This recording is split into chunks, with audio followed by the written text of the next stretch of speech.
સ્વામિત્ર જય સોમનાથ. ઓમ નમઃ શિવાય. પ્રિય મિત્રો, તમારો દેશ શુભ રહે, મંગલમરી શુભકામના. હું બિલીમરાથી જોગીભાઈ વ્યાસ આપ સૌનું આપણે જોગેશમાં પણ હાર્દિક સ્વાગત કરું. મિત્રો, આજરોજ જોઈશું આજનો શુભ પંચ.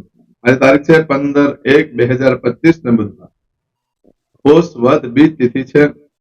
આજે જે બાળકનો જન્મ થાય એની તિથિ ગણાય છે બીજ. આ બીજ તિથિ આજે આખો દિવસ રહેશે અને આવતીકાલે મળસ્કે 3:24 પૂર્ણ થઈ જશે.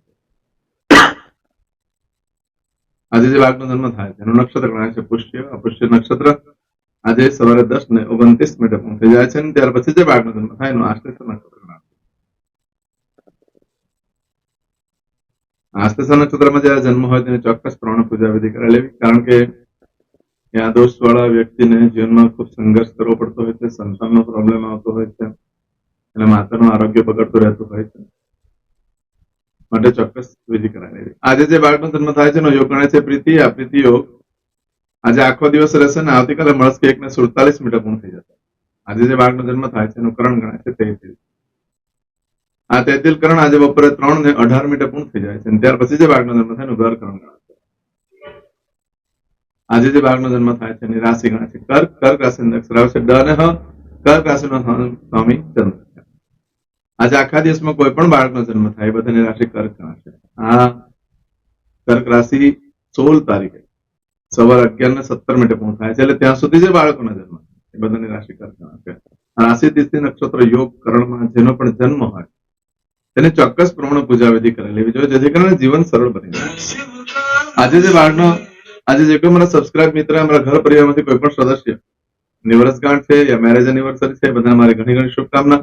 તમારા જીવનમાં ખૂબ પ્રગતિનું થાય. ભગવાન શંકર તમારી બધી મનોકામના પૂર્ણ કરી સોમનાથ દાદાને પ્રાર્થના. આજના દિવસે સવારમાં ઉઠી આજનું સુકન કરેલું આખું વર્ષ તમારું સુંદર જશે, ઓછામાં ઓછી તકલીફ આવશે.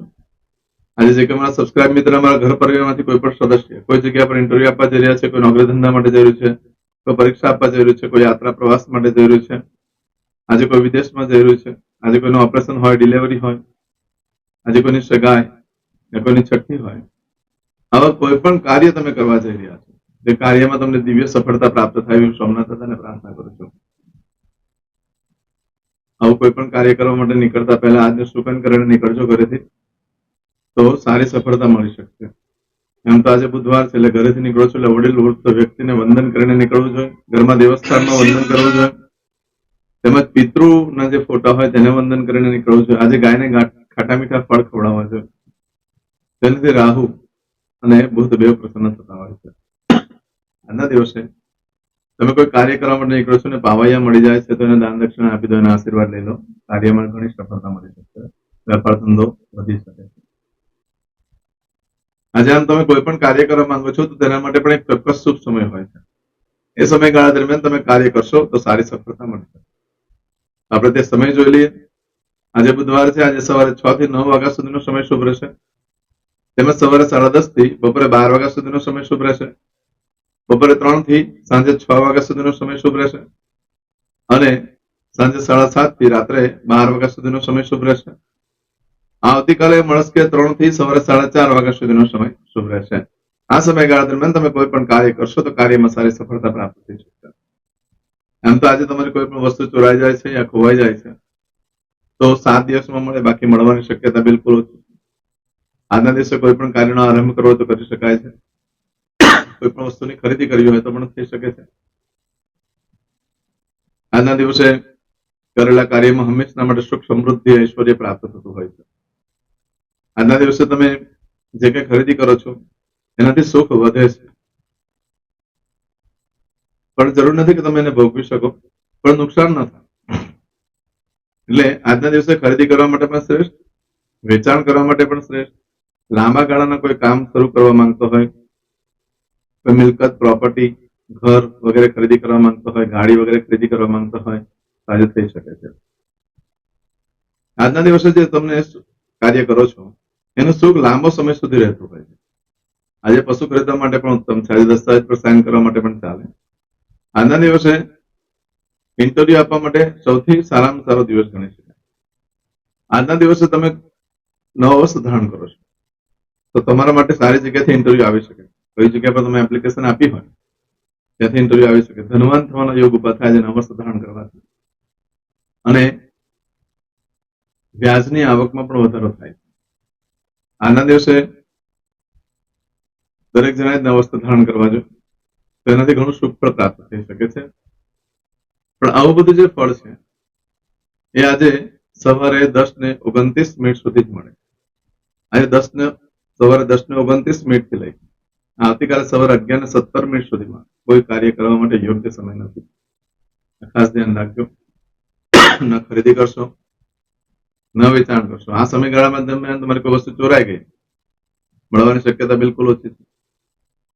આ સમયગાળા દરમિયાન તમે જે કંઈ કરો છો કાર્ય, એ તમે જાહેરમાં આવી જશો. એટલે તમે કોઈ નવો ધંધો વેપાર ચાલુ કરવાનો હોય, તેમાં જે મહત્વની બાબત હોય, છુપી રાખવા જેવી બાબતો હોય છે, તે જાહેરમાં આવી જતી હોય છે. આજે તમે કોઈ કિંમતી વસ્તુની ખરીદી કરો તો તે પણ જાહેર થઈ જશે, જેથી તમને સતત ભય રહેશે, જોખમ વધી જશે. આજે તમે કોઈ પણ કાર્ય કરો છો એમાં તમે ખુલ્લા પડી જશો એટલે તમારો આત્મવિશ્વાસ ડગી જશે. તમને કાર્ય કરવાની ઈચ્છાઓ, જાગૃતિ હોય બધી શાંત થઈ જશે, તમે હિંમત હારી જશો. મારે આજે કોઈ પણ નવા કાર્યનો આરંભ પણ ન કરશો. દસ્તાવેજ પર સાઇન કરવા માટે થોડું ચાલે તેવું છે. વસ્તુ ખરીદવા માટે પણ ચાલે. નવું યંત્ર લીધું હોય અને તેને પ્રથમવાર ચાલુ કરવા માટે પણ ચાલે. આજે નવા વસ્ત્ર પણ ધારણ ન કરશો, એ જલ્દી ફાટી જશે, મોટે ભાગે એનો કલર ઉડી જાય અને માનસિક ટેન્શન ખૂબ વધી જશે, જેના કારણે કોઈ જ્યોતિષની મુલાકાત પણ લેવી પડે. ડિપ્રેશનમાં આવી શકો છો તમે. માટે નવા વસ્ત્ર ધારણ આજે પણ ન કરશો.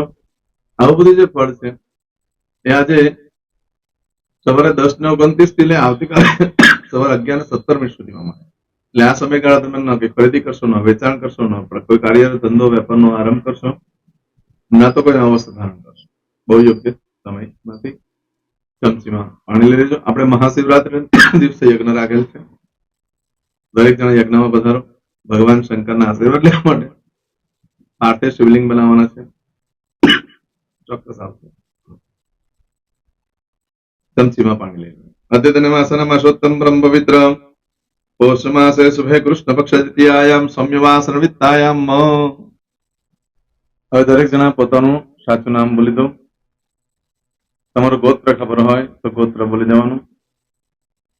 પછી બોલવાનું છે અહમ, મમ, આત્મન, શ્રુતિ, સ્મૃતિ, પુરાણોક્ત, પુણ્ય, ફલ, પ્રાપ્તિ, અર્થમ, અપ્રાપ્ત, લક્ષ્મી, પ્રાપ્તિ, અર્થમ, પ્રાપ્ત, લક્ષ્મી, ચિરકાલ, સૌ, રક્ષણાત્મક, લોકેવા, સભાયામ, રાજદ્વારે, વ્યાપારે, વિદ્યા અભ્યાસે, દેશે, વિદેશે, સર્વત્ર, યશ, કીર્તિ, વિજય, લાભાદિ, પ્રાપ્તિ, અર્થમ, મમ, અખિલ, કુટુંબસ્ય, આયુ, આરોગ્ય, ऐश्वर्यादि, प्राप्ति, अर्थम, मम, जन्म,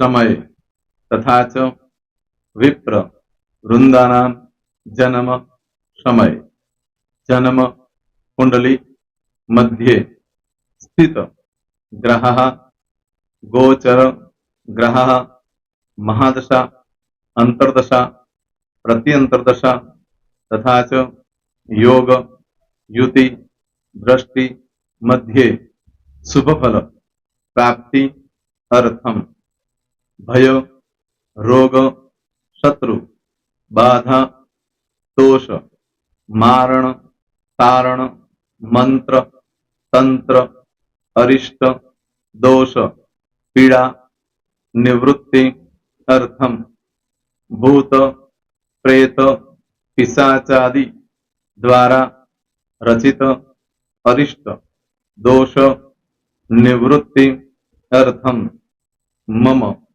सकल, मनवांछित फल. હવે તમારા મનમાં જે કઈ ઈચ્છા હોય તે બોલી જવાનું.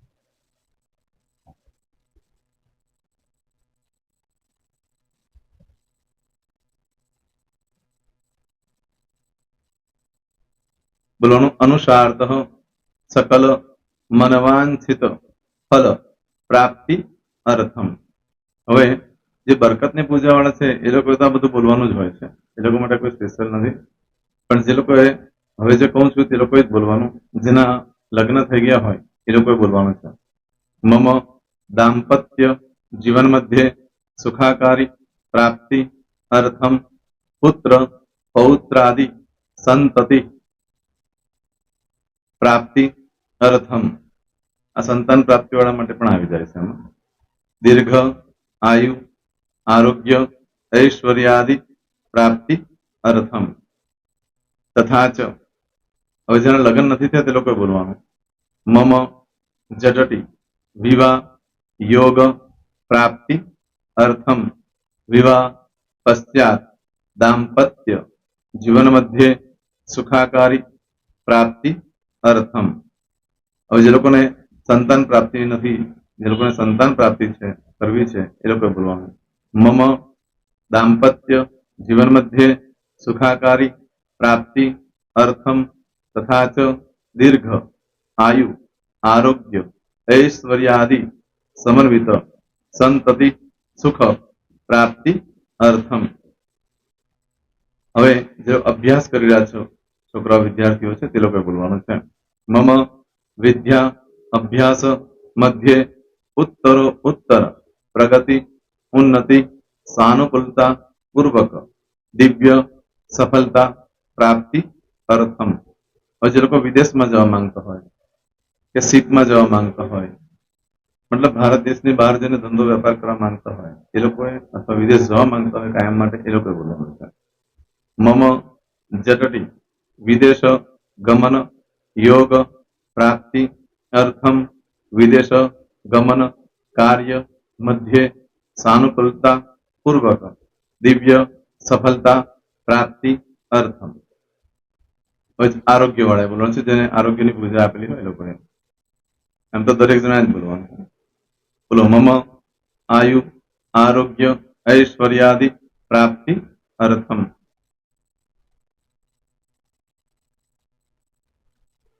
હવે દરેક જણા બોલવાનું. સકલ મનવાંછિત ફલ પ્રાપ્તિ અર્થમ અદ્ય દિને પ્રધાન દેવતાનામ નિત્ય દિન અનુસાર્થ પૂજન અર્ચન કર્મણિ અહમ કરીશ્યે. પાણીવાળી થાળીમાં પાણી મૂકી દેવાનું છે. હવે તમારી બધી પૂજા જે મેં આપેલી છે એ પૂજા થઈ જાય, અથવા તો તમે રોજ પૂજા કરતા છો, મારી પાસેથી નથી લઈ ગયા, એ પૂજા થઈ જાય પછી ફરી પાછી ચમચીમાં પાણી લેવાનું. અહીંયા વિડીયોને સ્ટોપ કરી દેવાનું. પૂજા પતે એટલે પાછું આગળનું કરવાનું છે. અહીંયા વિડીયો સ્ટોપ કરી દેવાનું અને પૂજા પતે એટલે બોલવાનું છે. વિષ્ણવે વિષ્ણવે વિષ્ણવે નમો નમઃ વિષ્ણુ સ્મરણ સર્વમ પરિપૂર્ણ અસ્તુ. એતાની ગંધ પુષ્પ ધૂપ દીપ નૈવેદ્ય તાંબૂલ પ્રદક્ષિણા સહિત પ્રણુ મમ સકલ મનવાંછિત ફલ પ્રાપ્તિ અર્થમ પૂજન અર્ચન પ્રિયતાન ન મમ. પાણી મૂકી દેવાનું, પાછું પાણી લેવાનું. પૂજન અર્ચન બ્રહ્માર્પણમસ્તુ. નીચે જમીન પર પાણી મૂકો, એમાં આંગળી ઘસી કપાળમાં તિલક કરી દો. કપાળમાં જમીન પર પાણી મૂક્યું છે એમાં. ત્યાર પછી ભગવાનને કહેવાનું કે હે પ્રભુ, આજે પૂજા કરતા કઈ પણ પ્રકારની ભૂલચૂક થઈ ગઈ હોય તો અમને ક્ષમા કરજો. અમે તમારા બાળક છીએ. પ્રભુ તમારો ખૂબ આભાર માનું છું, આજે મારી પાસે તમારી પૂજા કરાવી, મારી મનોકામના પૂર્ણ કરી. પ્રાર્થના કરી દો. જગ્યા પરથી ઉભા થઈ શ્રીનારાયણ ભગવાનને પાણી ચડાવી દો અને નિત્ય કર્મ જે કરતા હોય તે. જય સ્વામિનારાયણ.